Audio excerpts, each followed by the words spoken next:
Selamat pagi jemaat sekalian. Ternyata tadi saya lihat gerimis di luar. Walaupun gerimis, tapi kita puji Tuhan nyaman di dalam di sini. Amin. Tidak terlalu panas dan tidak terlalu dingin. Baik. Mari kita buka Alkitab kita di dalam kitab Keluaran pasal 19.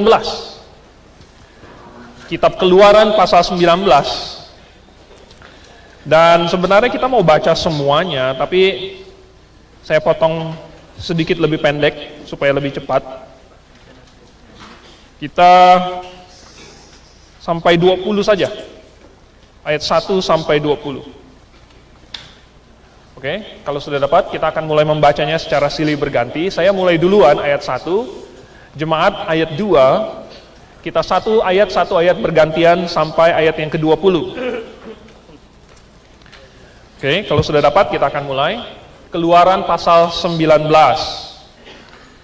Pada bulan ketiga, setelah orang Israel keluar dari tanah Mesir, mereka tiba di padang gurun Sinai pada hari itu juga.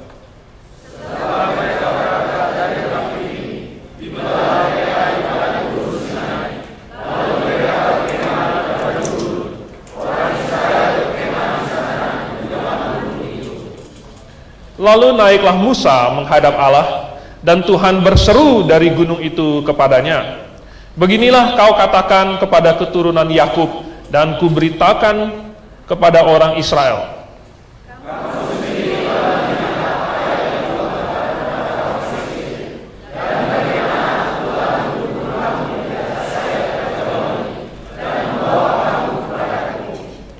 Jadi sekarang, jika kamu sungguh-sungguh mendengarkan firman-Ku dan berpegang pada perjanjian-Ku, maka kamu akan menjadi harta kesayangan-Ku sendiri dari antara segala bangsa, sebab Akulah yang empunya seluruh bumi."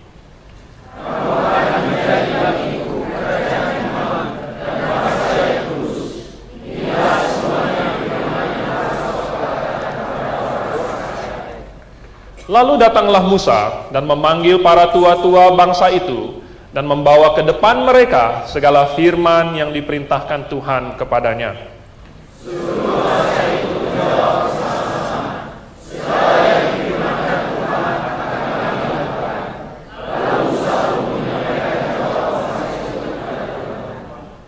Berfirmanlah Tuhan kepada Musa, "Sesungguhnya Aku akan datang kepadamu dalam awan yang tebal, dengan maksud supaya dapat didengar oleh bangsa itu apabila Aku berbicara dengan engkau, dan juga supaya mereka senantiasa percaya kepadamu."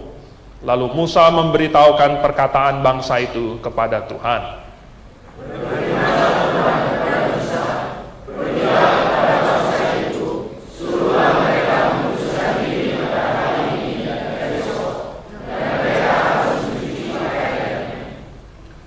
Menjelang hari ketiga, mereka harus bersiap, sebab pada hari ketiga Tuhan akan turun di depan mata seluruh bangsa itu di Gunung Sinai.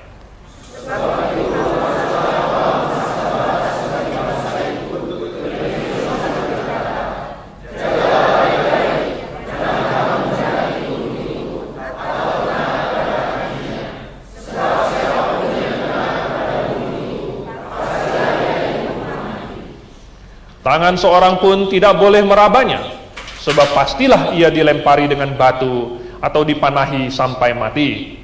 Baik binatang, baik manusia, ia tidak akan dibiarkan hidup. Hanya apabila sangkakala berbunyi panjang, barulah mereka boleh mendaki gunung itu.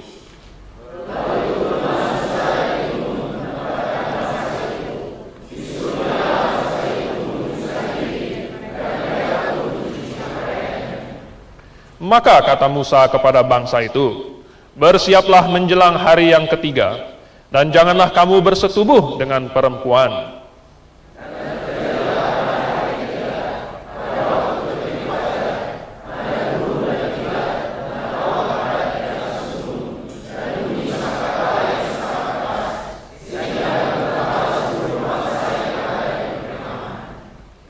Lalu Musa membawa bangsa itu keluar dari perkemahan untuk menjumpai Allah, dan berdirilah mereka pada kaki gunung.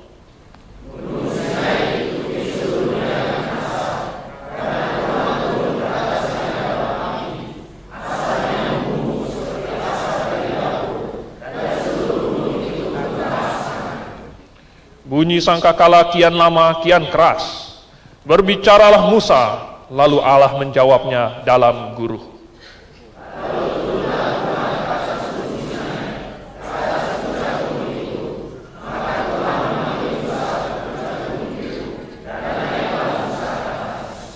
Mari kita berdoa. Bapa di surga, kami sungguh mengucap syukur karena Engkau memberikan kami kesempatan belajar firman Tuhan yang tersimpan bagi kami selama berabad-abad, namun masih dalam bentuk yang terpelihara dengan sempurna, sehingga kami dapat menggalinya, lalu menemukan prinsip pengajaran yang benar di dalamnya, lalu kami aplikasikan dalam hidup kami, supaya jalan hidup kami tidak sembarangan dan tanpa arah, namun kami mengetahui apa kehendak-Mu, karena kami mengenal Engkau. Biarlah Roh Kudus yang membantu kami untuk memahami dan memberikan kami sukacita ketika mendengar kebenaran, sehingga kami mau melakukannya. Dalam nama Tuhan Yesus kami berdoa. Amin. Jemaat sekalian, jelas bahwa bangsa Israel adalah bangsa yang spesial. Tidak ada bangsa lain di muka bumi, tidak ada bangsa lain yang dikasihi oleh Tuhan sedemikian rupa. Tidak ada bangsa lain yang diberkati sedemikian rupa. Sampai Tuhan bersumpah kepada Abraham, ya, siapapun yang memberkati engkau akan diberkati, dan barang siapa yang mengutuk engkau, dia akan terkutuk. Pernah itu si Bileam pernah coba-coba untuk mengutuk bangsa Israel. Bukannya kutuk yang keluar, bukannya sumpah serapah yang keluar, malah Tuhan pelintir sehingga malah berkat yang keluar. Jelas kita melihat tidak ada bangsa lain yang seperti bangsa Israel yang Tuhan perlakukan demikian spesial. Nah, Tuhan bukan hanya mengasihi bangsa Israel, Tuhan menjanjikan bahwa akan mengirim seorang juru selamat lewat bangsa Israel. Tuhan mau memberikan begitu banyak hukum-hukum, memberikan revelation, pewahyuan, menyingkapkan siapa dirinya lewat bangsa Israel, sehingga bangsa Israel menjadi bangsa yang berbeda total dari semua bangsa yang lain di muka bumi, karena bangsa Israel mengenal siapa Tuhan Yehova itu. Dan bangsa Israel diberikan nabi-nabi yang bukan hanya memperlihatkan tanda-tanda dan mujizat-mujizat, tetapi juga mengajarkan kebenaran kepada mereka, memberitahukan mereka bagaimana mereka harus hidup sesuai dengan kehendak Tuhan, dan bagaimana mereka harus melihat ke depan, menantikan seorang juru selamat itu yang disimbolkan dengan domba, dengan merpati, dengan macam-macam simbol. Dan bagaimana mereka harus melakukan ibadah yang saat itu sifatnya simbolik, tetapi di saat yang sama sambil mengaminkan hakikat dari simbol itu. Bagaimana mereka beriman kepada juru selamat yang akan datang. Ini semua diberikan kepada bangsa Israel. Bangsa-bangsa lain gimana? Bangsa-bangsa lain, kalau mereka mau belajar, harus belajar lewat bangsa Israel. Jadi saudara, kita melihat bahwa bangsa Israel ini jelas adalah suatu bangsa yang Tuhan angkat sendiri menjadi milik kepunyaannya. Diformalkan ketika orang Israel keluar dari Mesir, lalu sampai di Gunung Sinai. Disitulah dibuat perjanjian dengan mereka. Tuhan berfirman, kemudian umat menjawab. Umatnya sudah berjanji, apapun yang engkau perintahkan, kami akan lakukan. Tuhan berjanji, kalau engkau melakukan maka aku akan menjadi Tuhanmu. Dan ada banyak lagi isi kontraknya, tanda kutip kontrak ya. Tetapi ini merupakan peristiwa besar di mana Tuhan menjadikan satu keluarga ini menjadi bangsa. Menjadi suatu bangsa yang spesial. Nah, ada banyak kemiripan antara Israel dengan jemaat lokal. Ada banyak kemiripan, tapi tidak sama. Israel bukanlah jemaat lokal. Israel bukanlah tubuh Tuhan. Jemaat adalah tubuh Tuhan. Israel pada waktu itu Tuhan pakai di zaman di mana mereka masih menyembah dengan lambang-lambang. Karena hakikatnya yaitu Yesus belum sampai, belum tiba, maka masih pakai lambang. Jemaat Tuhan pakai pada zaman ini di mana juru selamatnya sudah datang.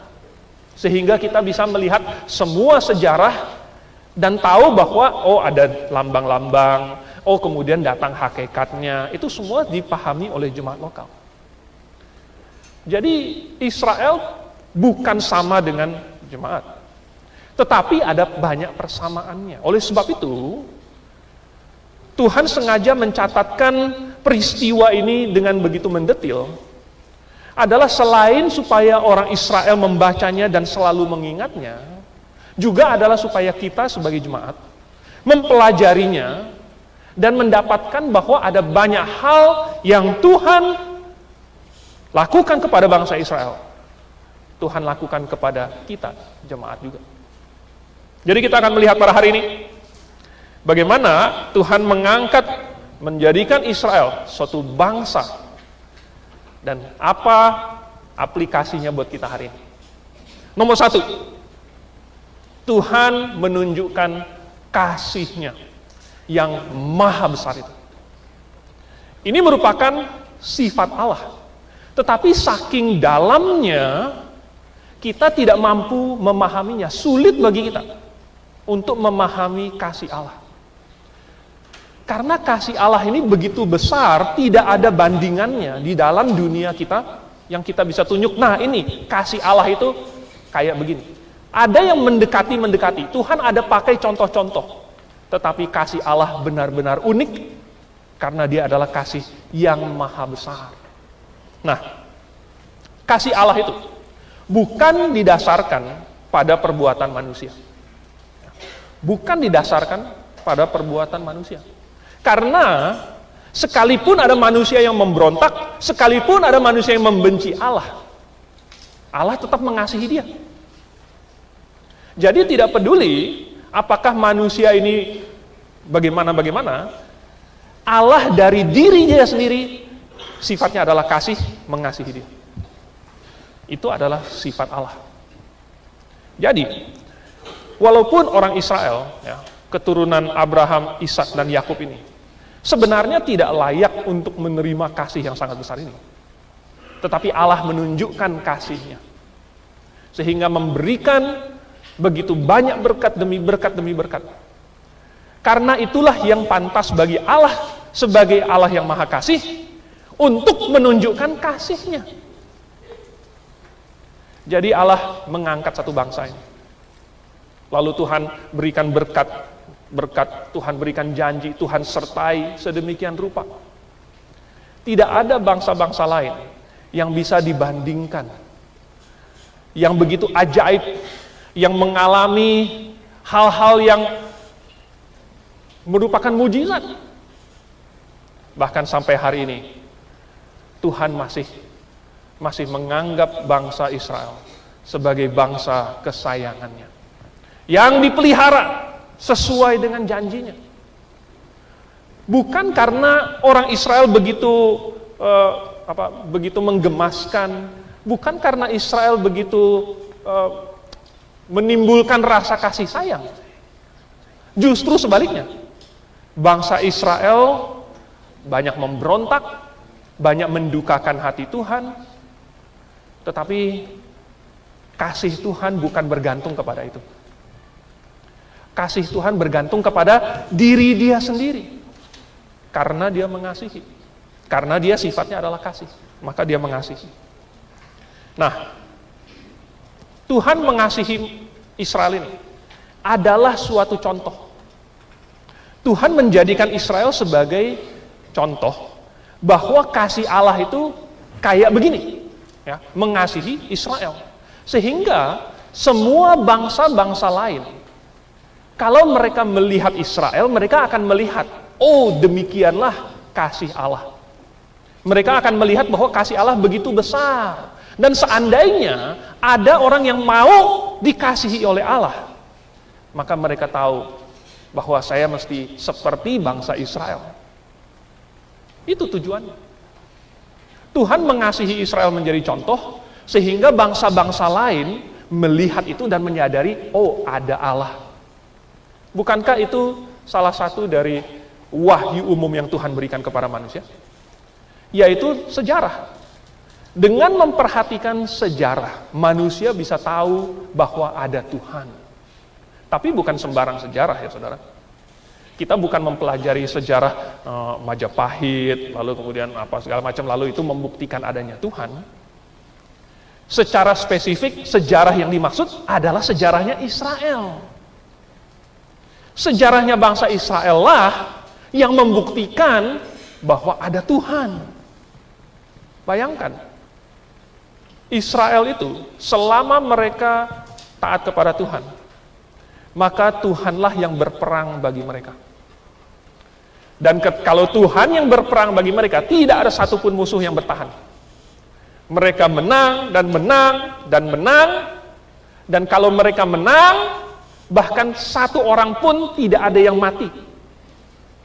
Saudara, perang mana yang tidak ada matinya? Ya, itu seperti, nggak tahu kalau main komputer, itu ada curangnya. Ya, ada curangnya itu apa, cheat code-nya itu, nggak bisa mati, ditembak-tembak juga, nggak mati-mati. Nah, anak-anak zaman sekarang udah pada pinter. Zaman dulu juga sih, udah tahu cara cheat-nya. Wah, bikin supaya karakter yang dia mainin nggak mati-mati. Tapi ini dunia nyata, saudara. Ketika Israel berperang melawan Mesir, berperang Filistin, berperang melawan musuh-musuh yang lain, orang Kanaan, kok bisa sampai menang total tanpa ada mati satupun? Karena Tuhan yang menyertai. Keajaiban demi keajaiban. Kadang-kadang saya disuguhi di YouTube ada ini rekomendasi, ya, cerita-cerita tentang keajaiban yang dialami oleh pasukan-pasukan Israel di medan tempur. Ini saya dapatkan dari YouTube. Ya, saya bukan melihat sendiri. Ini cerita orang. Katanya waktu itu ada satu skuadron, ada satu skuad itu mereka lagi menyisir. Ya, lalu kemudian mereka sudah kecapean, sudah tidak tidur beberapa hari. Dan waktu itu mereka harus berpindah dari satu gedung ke gedung yang lain untuk memastikan bahwa tidak ada perangkap-perangkap atau bom yang ditanam sehingga bisa melukai pasukan. Jadi mereka harus dari satu gedung ke gedung yang lain. Dan kota itu waktu itu sangat hancur. Ya. Dan kota yang penuh dengan kehancuran itu sama sekali tidak ada binatangnya. Semua binatangnya sudah lari. Semua binatang udah pindah tempat. Lalu si orang ini bercerita, dia dan beberapa temannya di belakang, dia adalah yang paling depan. Dia bilang dia sudah capek sekali. Mata dia itu sudah hampir tertutup. Ya, padahal dia masih harus jalan. Dia masih harus berpindah dari gedung ke gedung. Lalu pas kemudian dia di satu perempatan, dia membuka matanya, dia kucek-kucek. Dia tidak melihat apa-apa, tapi ada seekor burung merpati yang tiba-tiba kemudian mendarat di depan mata dia, seolah-olah tidak ada apa-apa, bisa melayang-layang di udara. Prajurit ini sangat terheran-heran. Kok tiba-tiba bisa ada merpati di kota yang sudah ditinggalkan oleh binatang ini? Tiba-tiba terbang turun dan melayang-layang di depan mata dia. Lalu dia kucek-kucek matanya, dia baru melihat bahwa ternyata merpati itu mendarat di atas seutas kawat. Dan kawat ini ternyata tersambung ke bahan peledak di dalam gedung itu. Wah, dia bilang, kalau bukan karena merpati yang tiba-tiba mendarat di tripwire itu, di senar perangkap itu, dia pasti sudah menabraknya dan mereka semua sudah meledak, sudah mati. Datang dari manakah merpati ini? Siapa yang menyuruh merpatinya terbang lalu kemudian mendarat di depan dia? Dia tidak tahu. Dia hanya bilang bahwa ini Tuhan.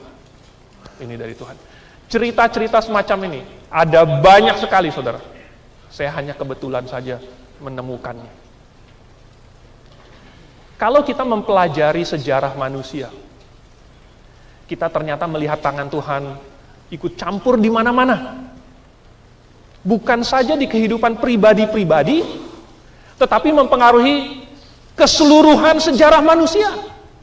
Tuhan bisa memberitahukan bahwa sesudah kerajaan Babel ada timbul kerajaan yang sedikit kurang mulia, yaitu kerajaan Media Persia. Lalu sesudah itu akan timbul kerajaan yang lebih besar tetapi lebih tidak semulia itu lagi, yaitu kerajaan Yunani. Lalu kemudian sesudah itu kerajaan Romawi lebih keras. Bagaimana Tuhan bisa membuat prediksi-prediksi yang begitu akurat, kecuali kalau Tuhan memang sudah melihatnya dan Tuhan yang memegang kendali atas semuanya. Ini membuktikan bahwa Allah benar-benar hadir dan Allah ikut campur mempengaruhi sejarah manusia. Saudara, Tuhan memberikan semua itu lewat bangsa Israel, supaya bangsa-bangsa lain melihatnya lalu kemudian takjub, dan moga-moga mereka kemudian mencari Tuhan, yaitu Tuhannya orang Israel. Nah, saudara, Tuhan ingin menunjukkan kasih-Nya bukan cuma kepada bangsa Israel, kepada seluruh dunia. Oleh sebab itu maka Tuhan mau supaya Israel berfungsi untuk menjadi terang. Tetapi ternyata Israel bukannya berhasil, malah gagal. Nah, hari ini Tuhan mengangkat sekumpulan orang menjadi jemaat. Kita adalah tubuhnya, dikatakan. Kenapa kita bisa diangkat? Kenapa kita dibentuk menjadi suatu tubuh? Saudara, Tuhan mau menunjukkan kasih-Nya kepada kita. Kitalah yang dikasihi oleh Tuhan. Kita yang ditebus oleh Tuhan. Kita yang dibayarkan dosanya, diampuni kesalahannya. Dan kitalah yang telah diangkatnya menjadi anak. Kita menjadi keluarga Allah. Kita masing-masing di sini. Walaupun sebenarnya kita berdosa dan tidak layak, tetapi Tuhan mengasihi setiap dari kita. Dan bukan hanya kita saja. Karena Tuhan mau memakai jemaat supaya orang-orang di luar sana juga menyadari bahwa Tuhan ada mengasihi siapa? Kita, jemaat. Bahwa Tuhan telah mengangkat jemaat ini ke tempat yang sangat spesial di matanya. Oh, saudara, Tuhan menunjukkan kasih-Nya, tetapi dengan cara yang begitu luar biasa, yaitu mengangkat bangsa Israel menjadi umat kepunyaan Tuhan sendiri. Lalu yang kedua, Tuhan bikin bangsa Israel ini, Tuhan mau memisahkan mereka dari dunia ini. Dan Tuhan mau menjadikan mereka suatu bangsa yang kudus. Sebenarnya kata kudus itu artinya adalah terpisah. Ya. Kudus itu artinya terpisah dari dosa secara spesifik. Tetapi kenapa bangsa Israel mau Tuhan jadikan suatu bangsa yang kudus? Adalah karena Tuhan itu kudus. Dan karena Tuhan menjadikan bangsa Israel ini kepunyaan Dia dan mendekatkan mereka kepada dirinya, maka Tuhan mau menjadikan mereka kudus juga. Karena Tuhan telah membawa mereka keluar dari Mesir, berarti Tuhan mau membedakan mereka dari Mesir. Seandainya Tuhan mau mereka sama dengan orang Mesir, maka tetap di Mesir saja. Maka Tuhan akan suruh, ya sudah kamu saling kawin dengan orang Mesir. Silahkan kamu lakukan apa yang orang Mesir lakukan. Silahkan kamu menjadi orang Mesir. Karena kamu harus sama dengan orang Mesir. Tapi tidak. Tuhan mau membawa mereka keluar dari Mesir supaya berbeda dari Mesir. Kenapa berbeda dari Mesir? Karena Tuhan tadi mau membuat supaya bangsa-bangsa lain melihat bahwa Israel ini berbeda. Kalau mereka melihat Israel sama dengan bangsa-bangsa lain, berarti ya sudah. Berarti apa yang terjadi kepada bangsa Israel hanyalah suatu kebetulan saja. Oh, Israel menang perang. Ya bangsa-bangsa lain juga menang perang. Oh, Israel begini begitu, ada mujizat segala macam. Oh, bisa saja ada hal-hal yang aneh juga terjadi di bangsa-bangsa lain. Kalau bangsa Israel sama dengan bangsa-bangsa lain, maka peristiwa-peristiwa yang dialami Israel hanyalah kebetulan. Tetapi Tuhan membuat bangsa Israel berbeda supaya ada perbedaan. Makanya di tulah-tulah di Mesir itu, mulai dari yang sampar, Tuhan sudah membedakan tanah Goshen dengan tanah Mesir yang lain. Semua ternak-ternak di Mesir kecuali di Goshen terkena sampar. Karena ada perbedaan. Nah, saudara, Tuhan dipakai dua cara untuk memisahkan bangsa Israel dengan bangsa-bangsa di sekelilingnya. Cara yang pertama adalah dengan memberikan hukum Taurat kepada mereka. Memberikan hukum Taurat. Wah, ini. Ternyata ada suatu hal yang sangat spesial di dalam hukum Taurat. Yaitu hukum Taurat mengandung standar moral paling tinggi.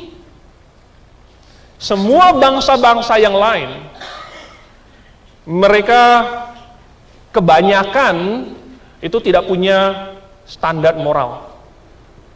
Hanya apa yang masing-masing rasa benar, rasanya baik, ya itulah yang mereka ikuti. Ada yang berkata bahwa, oh dulu ada kok si Hammurabi yang punya suatu kode yang dijadikan undang-undang untuk kerajaan Babel. Saudara, masih jauh sekali Hammurabi dengan kode Hammurabi dengan hukum Taurat. Masih jauh sekali. Oh, kode Hammurabi juga ada mengatakan tidak boleh membunuh. Sama dong dengan yang di hukum Taurat. Tuhan Yesus berkata di dalam Matius pasal yang kelima. Kamu sudah mendengar bahwa ada firman jangan membunuh, tetapi aku berkata kepadamu, kalau seseorang bahkan marah kepada saudaranya tanpa sebab, itu sudah berdosa, itu sudah membunuh. Wow. Sudah mendengar firman jangan berzina, tetapi Tuhan Yesus berkata, melihat dan menginginkan dalam hati sudah berzina. Ada peraturan-peraturan yang Tuhan bilang jangan membunuh, jangan berzina, jangan mencuri, jangan bersaksi dusta, jangan menginginkan. Kita bisa paham yang jangan mencuri, jangan berzina, jangan berdusta, jangan membunuh, karena ini semua adalah perbuatan. Perbuatan. Undang-undang manusia juga mengatur tentang perbuatan. Tetapi tidak ada undang-undang manusia yang bisa mengatur keinginan hati. Yang ke-10 itu adalah jangan mengingini barang milik sesamamu. Mengingini milik sesamamu, itu saja tidak boleh. Wow. Lalu ada lagi hukum hormatilah ayahmu dan ibumu. Tidak ada undang-undang manapun di muka bumi yang mengatur harus menghormati orang tua. Tidak ada. Kenapa? Karena tidak bisa dipolisikan. Ya. Tidak bisa diperkarakan. Tidak bisa diukur. Siapa yang mengukur? Siapa yang menentukan anak sudah cukup menghormati orang tuanya atau belum?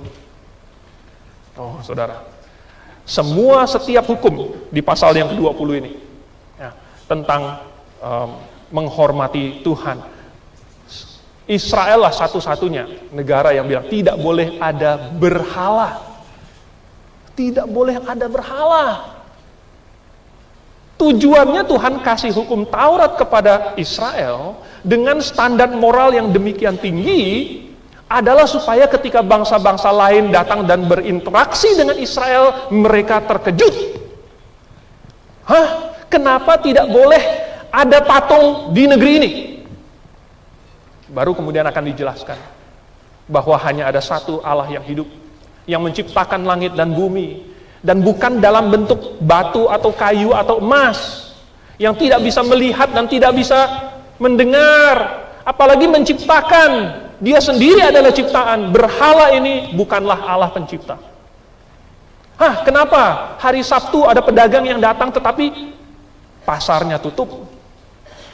Oh, rupanya karena hari Sabtu, hari Sabat itu adalah hari yang dipakai untuk memuliakan Tuhan, di mana kita beristirahat dari pekerjaan kita dan belajar firman Tuhan. Oh, kenapa begini dan begitu di dalam negeri ini? Ada peraturan-peraturan ini supaya bangsa-bangsa lain melihat, wow, orang Israel berbeda. Dan moga-moga mereka kemudian mencari tahu tentang Allah di balik peraturan-peraturan itu dan alasannya kenapa, sehingga mereka ketemu dengan Allah yang sesungguhnya. Lalu cara yang kedua, Tuhan memberikan kepada mereka suatu sistem ibadah yang sifatnya simbolistik dan ritualistik. Ini bukan supaya orang Israel repot atau susah, bukan untuk menghisap devisa negara sehingga setiap tahun mesti berapa banyak lembu dan domba, kambing, sapi yang dipersembahkan segala macam.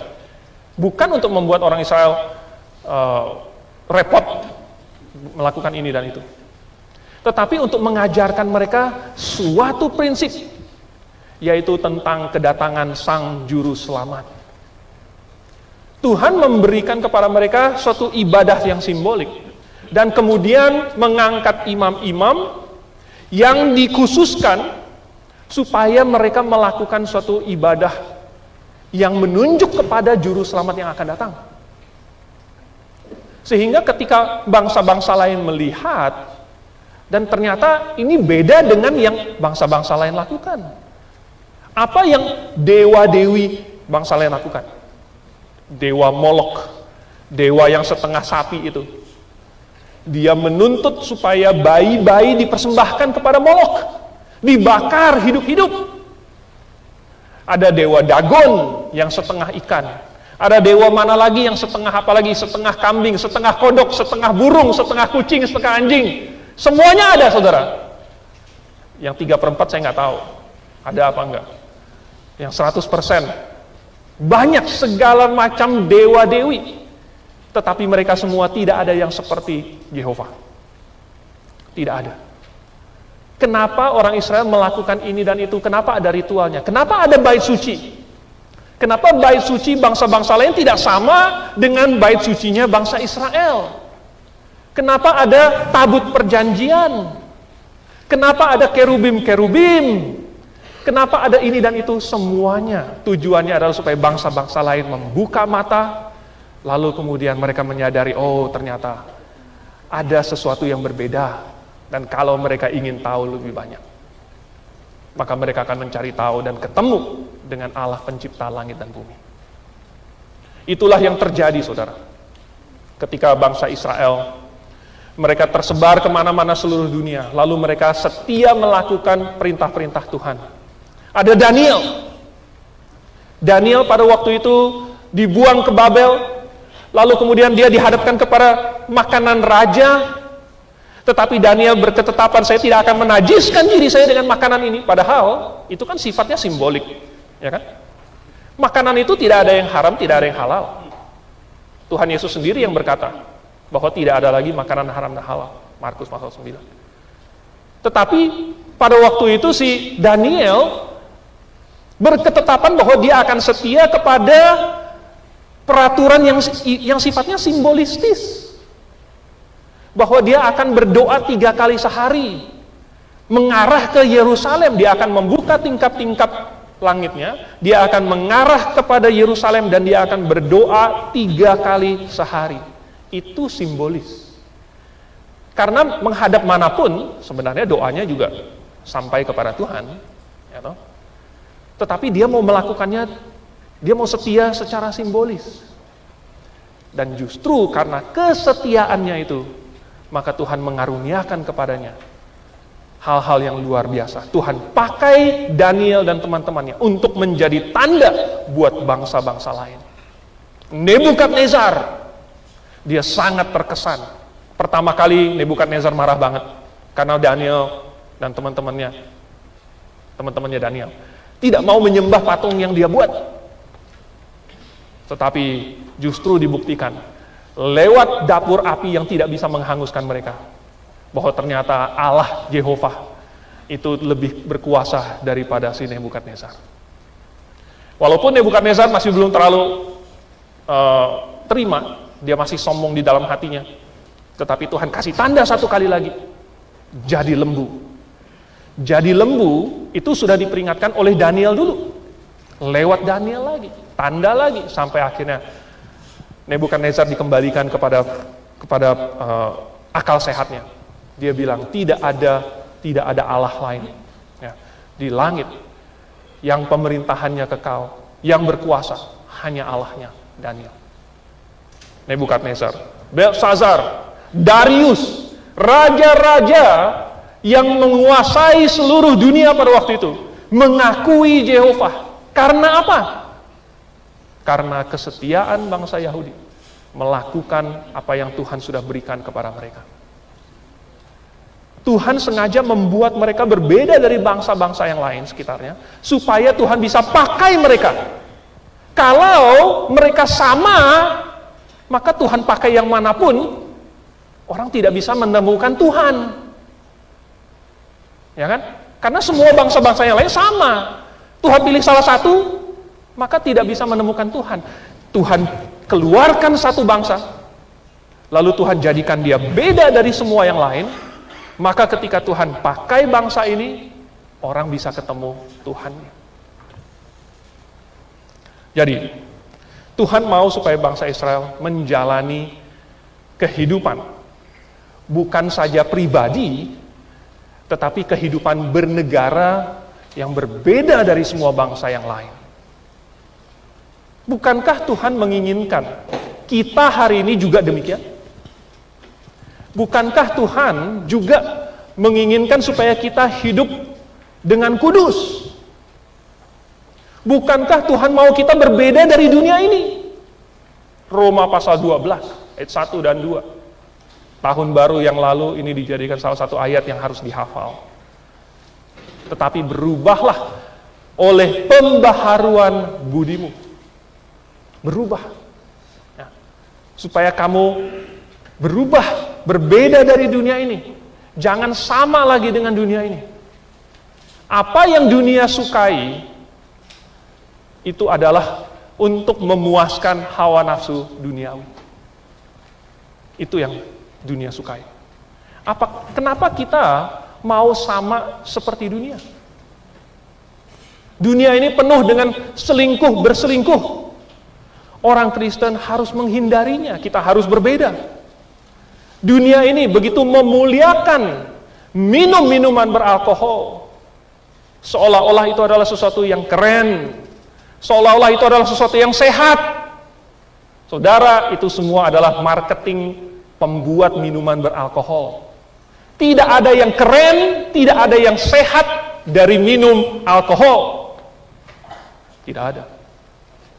Bahkan Paulus sudah berkata, ya, jangan segala sesuatu halal bagiku, tetapi aku tidak membiarkan diriku diperhamba oleh suatu apapun.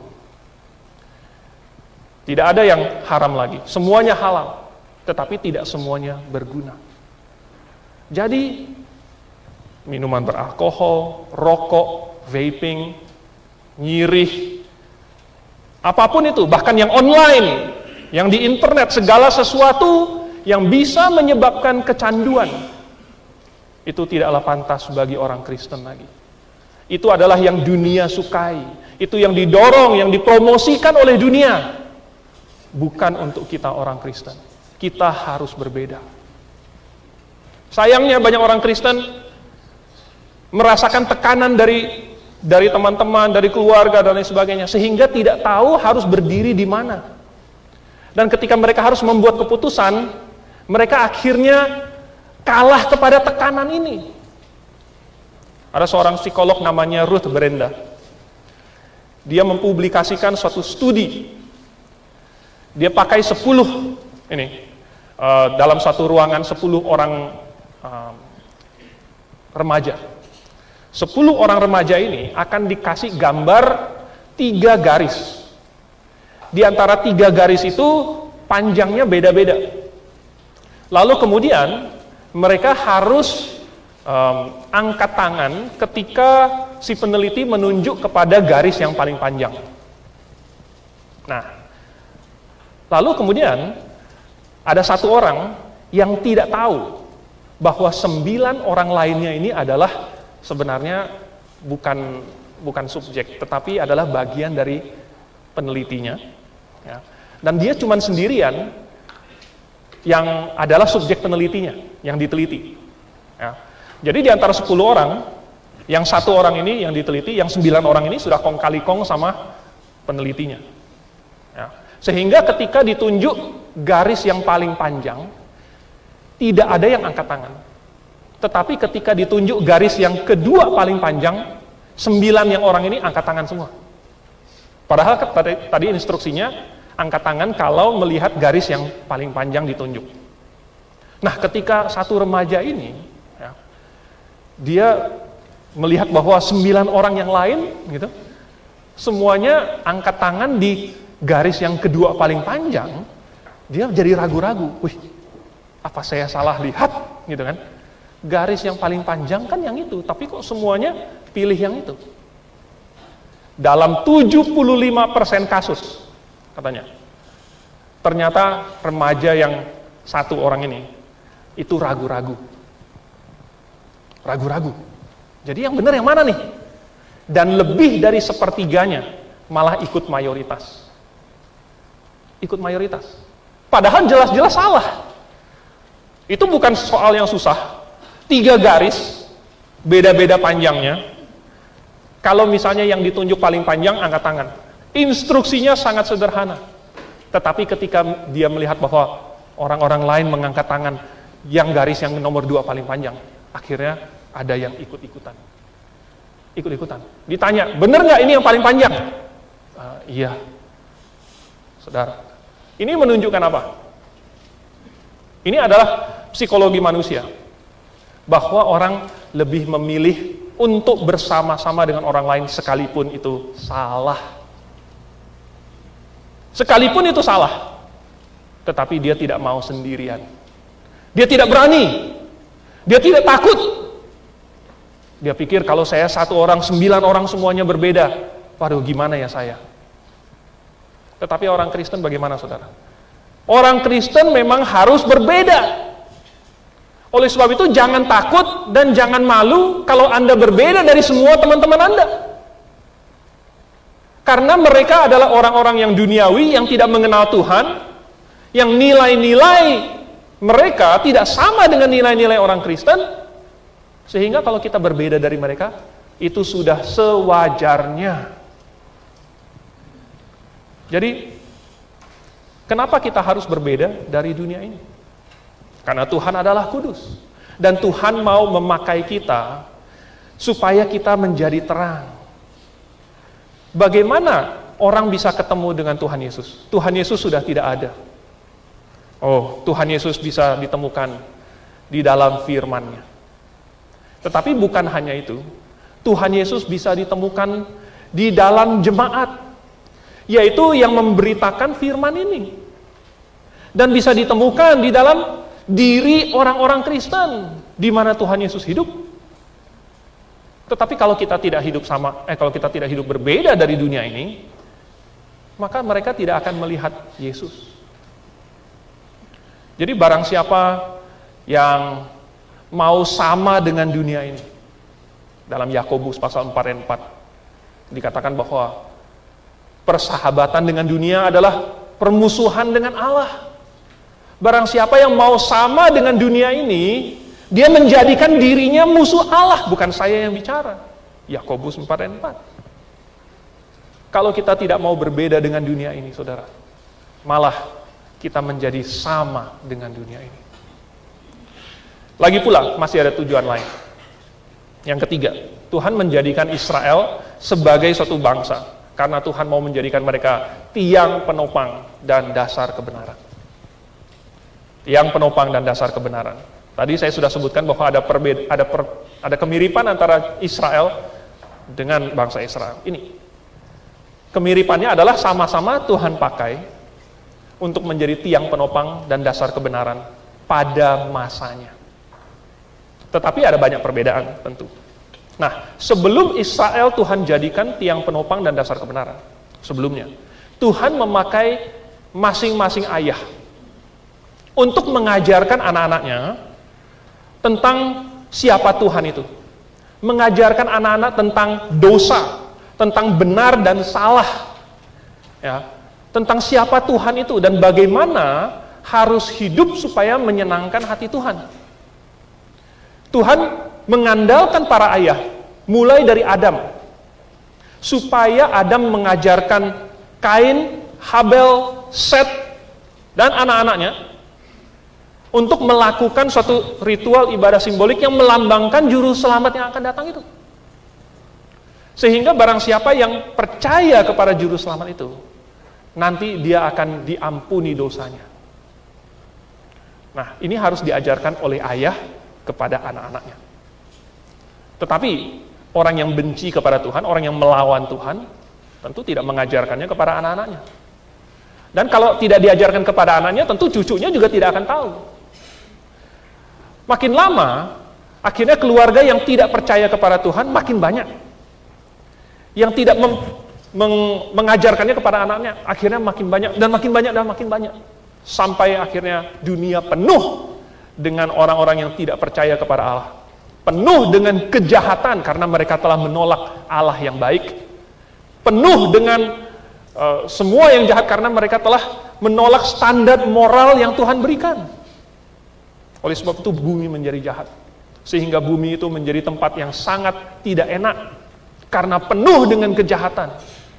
Bayangkan saudara, seandainya kita tinggal di suatu lembaga pemasyarakatan, di penjara, di mana orang-orangnya di situ adalah orang jahat semua. Semuanya adalah pembunuh, semuanya adalah pencuri, semuanya perampok. Bagaimana kita tinggal di situ? Kalau masih ada jeruji yang memisahkan, masih mending. Tapi bagaimana kalau tidak ada jerujinya?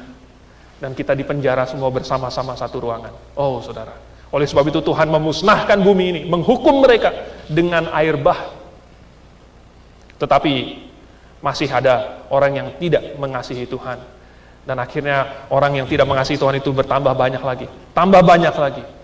Sampai akhirnya Tuhan kacaukan bahasa mereka. Dan Tuhan serahkan, pencar-pencarkan kemana-mana. Sehingga mereka tidak bisa bekerja sama untuk melawan Tuhan. Tuhan bilang, mulai saat ini, segala yang mereka rencanakan tidak ada yang tidak akan terlaksana. Karena kalau mereka bekerja sama, mereka akan dapat melakukan semua yang hati mereka kehendaki. Oleh sebab itu Tuhan pecahkan mereka dengan bahasa yang kacau, yang berbeda-beda. Lalu kemudian Tuhan merencanakan sesuatu yang baru. Yaitu Tuhan akan pakai suatu bangsa untuk mengajarkan bangsa-bangsa lain. Tadinya ayah, tetapi sekarang Tuhan mau bikin suatu bangsa untuk melakukan tugas yang tadinya harusnya ayah lakukan. Sekarang Tuhan mau bikin bangsa. Tadinya ayah mengajarkan anak, sekarang bangsa mengajarkan semua bangsa yang lain. Maka Tuhan jadikan Israel satu bangsa ini. Dan ini disebut sebagai tiang penopang dan dasar kebenaran. Karena di dalam Israel lah ada pengajaran yang benar. Di dalam Israel lah Tuhan menyatakan dirinya. Lewat nabi-nabi yang dikirim ke Israel lah Tuhan berfirman dan mengajar. Dan Tuhan memberkati bangsa Israel. Saudara, hari ini Tuhan menjadikan jemaat lokal sebagai tiang penopang dan dasar kebenaran. Jemaat lokal inilah yang telah Tuhan berikan tugas, yang tadinya harus Israel lakukan, yang tadinya harus ayah-ayah lakukan. Itu yang harusnya terjadi, tetapi para ayah gagal. Lalu kemudian diganti dengan Israel. Lalu kemudian Israel gagal karena mereka bukannya mengajarkan tentang Mesias, mereka malah terpaku kepada ritual-ritual yang jasmaniah. Melakukan ini korban domba. Korban domba untuk apa? Tidak tahu. Sehingga akhirnya bisa dilakukan dengan asal-asalan. Dengan asal-asalan maksudnya apa? Bukan dengan hati. Apapun yang dilakukan bukan dengan hati, pastilah dilakukan dengan asal-asalan. Karena tidak memahami, tidak paham. Banyak orang Israel melakukan ibadah simbolik, tetapi tanpa memahaminya. Sampai zaman Tuhan Yesus, mereka hanya dengan buta mengikuti petunjuk-petunjuk yang diajarkan oleh para imam. Oh, hari Sabat tidak boleh jalan lebih dari 1 mil. Oke. Oh, hari Sabat tidak boleh ada api. Oke. Oh, hari Sabat tidak boleh menolong orang. Oke. Saudara, itu adalah bukti bahwa mereka melakukan hukum Taurat dengan asal-asalan. Karena salah. Waktu murid-murid Tuhan Yesus dan Tuhan Yesus berjalan melalui satu ladang jelai. Lalu mereka memungut jelai itu. Ternyata hari Sabat. Wah, itu langsung ditunjuk. Ini murid-murid kamu ya, telah melanggar hukum hari Sabat karena memetik bulir-bulir jelai ini. Tetapi Tuhan Yesus sebenarnya hukum hari Sabat itu bukan ditujukan untuk membuat orang mati kelaparan. Bukan untuk menghukum manusia. Seolah-olah tidak boleh bekerja, tidak boleh bergerak. Diam di rumah ya. Saudara, kita bukanlah anjing yang bisa dikurung di dalam kandang. Bukan itu maksud Tuhan memberikan hukum hari Sabat. Pada waktu itu Tuhan Yesus dan murid-muridnya tidak punya apa-apa. Rumah tidak punya, makanan tidak punya. Sehingga ketika mereka melewati bulir-bulir, melewati ladang jelai itu, mereka justru mengambil itu untuk mereka makan. Kalau mereka tidak menggerusnya dengan tangan mereka, mereka tidak punya makanan. Tetapi orang Yahudi pada waktu itu lebih memilih melihat orang kelaparan, sakit atau apa, daripada dia menggerus jelai itu dengan tangan mereka. Katanya kalau menggerus itu adalah pekerjaan, itu sudah melanggar. Betapa legalistiknya, betapa tidak ada empati, tidak ada rasa kasihan, ini orang kelaparan. Kalau dia benar-benar peduli dengan orang yang tidak punya makanan, kenapa dia tidak memberikan dari apa yang dia punya? Tetapi mereka hanya menuding-nuding Tuhan Yesus, hanya mencari-cari kesalahan Tuhan Yesus. Saudara, karena mereka tidak memahami, akhirnya mereka melakukan hukum Taurat itu dengan asal-asalan, sesuka mereka. Sesuka para imam yang menafsirkan hukum Taurat dengan cara mereka sendiri, yaitu secara jasmaniah, secara ritualistik. Saudara, jemaat lokal, banyak gereja yang hari ini juga tidak paham. Mereka justru harusnya mengajarkan tentang kebenaran. Tetapi banyak gereja hari ini terfokus kepada hal-hal jasmaniah. Saya pernah diundang ke satu gereja, mungkin bukan gereja, ke satu persekutuan. Saya tanya alamatnya di mana, dia kasih tahu. Saya bingung carinya di mana, karena ternyata alamatnya itu lokasinya di samping rel kereta api. Di samping rel kereta api itu. Saya khotbah, selesai. Lalu kemudian mereka tunggu-tunggu. Saya tidak paham, saya nggak tahu apa-apa. Sesudah salam-salam segala macam saya pulang. Minggu depannya lagi, saya tidak diundang lagi, tapi ditanya, Bapak kali ini bisa bawa ini nggak? Bawa apa? Sembako.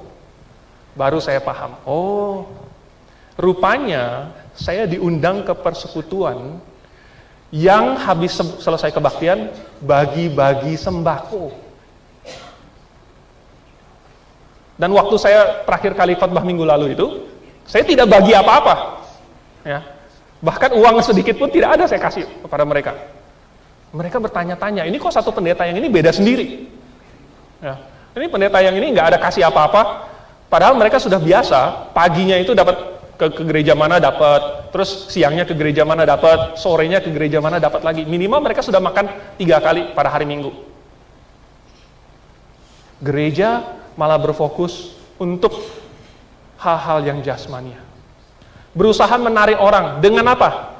Pakai artis. Oh, ada siapa? Dulu yang terkenal banget itu adalah Indonesian Idol juara 2-nya. Yang marganya juga Liao. Kalau kalian masih ingat. Ya. Depannya D Liao. Wah, wah, ada yang masih ingat ya. Itu diundang ke gereja di mana-mana, kemanapun dia diundang, saudara, penuh. Gimana kalau Pak Suhento gitu kan, pasang juga spanduk, Suhento Liao dengan ini D Liao. Betapa penuhnya Grave, mungkin sampai parkirannya pun itu mesti dipasangin itu TV untuk orang nonton di luar. Kalau pakai artis. Apa yang gereja-gereja hari ini ajarkan ternyata bukan berfokus kepada firman Tuhan. Berfokus kepada hal-hal yang sifatnya jasmania. Saudara, bukan itu yang Tuhan inginkan. Ketika Israel menjadi tiang penopang dan dasar kebenaran, Tuhan ajarkan orang-orang Israel, ada perintahnya di dalam Ulangan pasal yang ke-6. Mulai dari ayat yang ke-6, coba saya bacakan karena ini penting sekali. Ulangan pasal yang ke-6. Saya baca mulai dari ayat yang ke-6. Mana nih? Apa yang kuperintahkan kepadamu pada hari ini haruslah engkau perhatikan.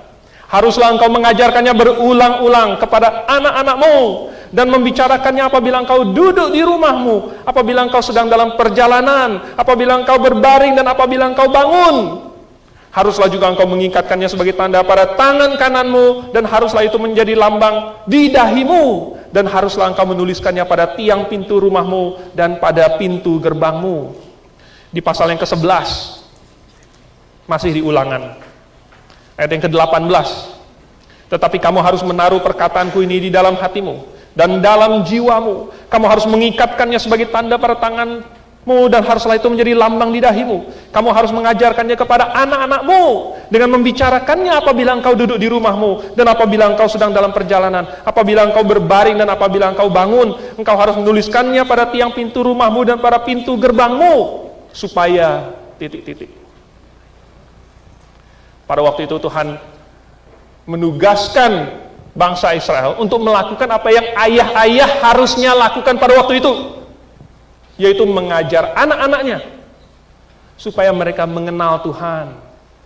Dan kalau mereka diajar pada waktu anak-anak masih muda, pada waktu mereka sudah dewasa, mereka akan tetap memelihara itu di dalam hati mereka. Dan jemaat hari ini juga dikasih tugas yang sama yang harusnya Israel lakukan, yang harusnya para ayah lakukan, yaitu mengajar anak-anak. Bukan berarti para ayah sekarang tidak punya tanggung jawab, bukan berarti tanggung jawab itu dilemparkan kepada jemaat, tetapi jemaat sebagai tiang penopang dan dasar kebenaran haruslah menyediakan pengajaran yang benar supaya anak-anak bisa mengenal Tuhan pada waktu mereka masih kecil. Kalau Anda melihat bahwa anak-anak sekarang tidak ada di sini, karena mereka sedang diajar, mereka sedang diperkenalkan kepada Tuhan. Kalau Anda duduk di dalam sekolah minggu dewasa, maka anak-anak Anda akan duduk di sekolah minggu anak-anak. Putra-putri remaja Anda akan mendengarkan di dalam sekolah minggu untuk remaja kalau Anda datang. Memang itu adalah tanggung jawab jemaat yang menyediakannya. Tetapi ingat bahwa itu harusnya adalah tanggung jawab orang tua. Karena bukan diperintahkan supaya seseorang, bawalah anak-anakmu ke gereja untuk diajar. Bukan. Orang tuanya yang harus mengajar. Membicarakannya, mengajarkannya. Pada saat lagi duduk, lagi bangun, lagi berbaring, lagi keluar rumah, lagi di dalam rumah. Itu harus dibicarakan terus menerus. Saudara, tanggung jawab itu ada pada orang tua. Tetapi Tuhan memberikan kepada kita suatu jemaat lokal, suatu komunitas, di mana di sini ada guru-guru yang bisa mengajar anak-anak. Itu adalah suatu kasih karunia yang sangat besar, sehingga anak-anak bisa tumbuh dewasa sambil mengenal siapa Tuhan itu.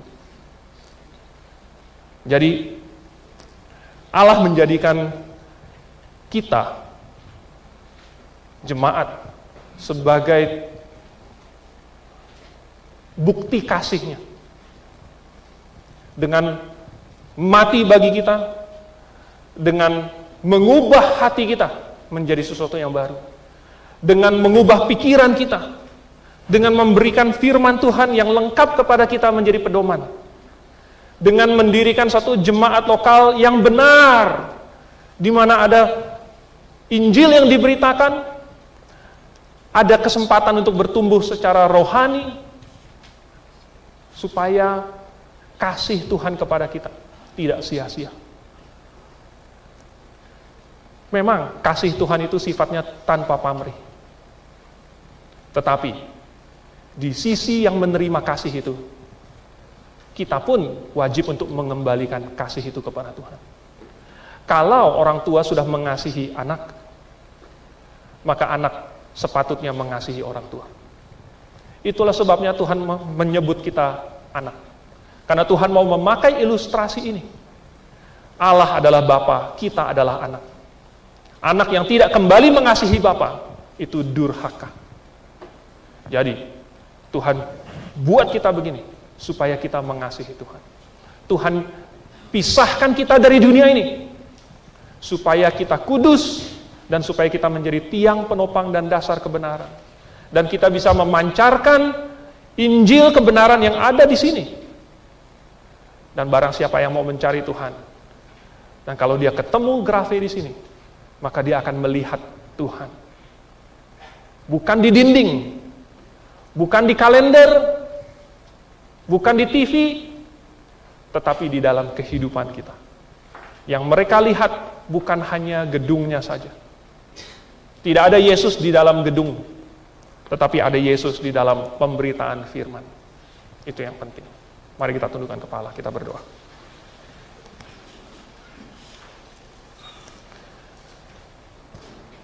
Mari kita tundukkan kepala dan kita merenungkan bagaimana Tuhan telah mengatur sejarah manusia sehingga sampai akhirnya mendirikan suatu bangsa yang terpisah dari bangsa-bangsa lain. Dan bagaimana Tuhan akhirnya menjadikan kita sebagai tiang penopang dan dasar kebenaran. Sebagaimana Tuhan menjadikan Israel tiang penopang dan dasar kebenaran, kita pun memiliki fungsi untuk mengestafetkan kebenaran. Dan jikalau kami harus berbeda dari dunia ini ya Tuhan, maka biarlah kami diberikan kekuatan dan keberanian dan sukacita, yaitu ketika kami ada andil di dalam membawa orang datang kepadamu.